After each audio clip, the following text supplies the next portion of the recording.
Take a little walk to the edge of town and go across the track where the viaduct looms like a bird of doom as it shifts and cracks, where secrets lie in the border fires and the humming wires. Yeah, man, you know you're never coming back. My name is Chuck Eldridge, and we're here at the Tattoo Archive, which is located in Winston-Salem, North Carolina. On a gathering storm comes a tall, handsome man in a dusty black coat with a red right hand.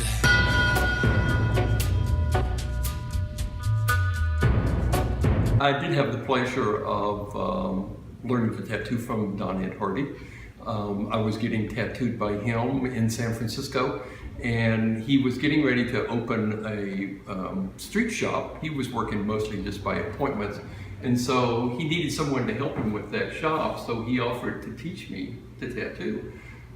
I worked with him for a while, and then I worked in Canada for a while. Then I came back to San Francisco and worked with a fellow named Dean Dennis on Broadway in San Francisco.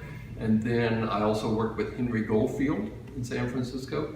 And then I opened my own shop, the Tattoo Archive, in Berkeley, California, in the late 70s. Tattooed there for almost 25 years. And kind of, as a country boy going to California, I always knew that eventually I would leave California and probably come back to North Carolina. The Tattoo Archive really grew out of just my love for history, my general love for history.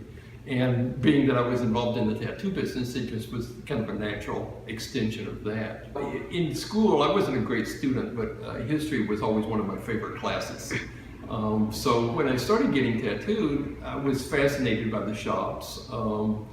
And so I started collecting business cards and memorabilia and tattoo flash and taking photographs in shops. So it kind of evolved just kind of in a natural sort of way out of the love for history. There's some pieces in here. I mean, the one behind us here is obviously one of my favorites.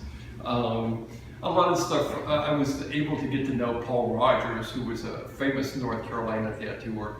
So stuff that I have of his in my collection is some of my favorite as well. The stuff that I really like is the period about 1840 to about 1940. There's a great one here that's actually done by a Pacific Northwest tattooer named Fred Marquand.